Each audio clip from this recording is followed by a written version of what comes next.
Hi అండి, నమస్తే. Welcome back to my channel Wonderla cooking ఛానల్లో ఈరోజు మా లంచ్లోకి వేడివేడి అన్నం కుక్కర్లో వండుకున్నాం అనుకోండి, ఒక 2 విజిల్లతోటి అన్నం అవుతుందండి. అదే మనం రైస్ కుక్కర్లో వండుకున్నాం అనుకోండి, అర్ధగంట గంట పట్టుద్దండి. వేడివేడి అన్నం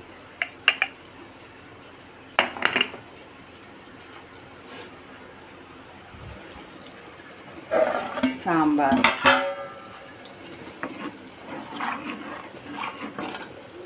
అండ్ సాంబార్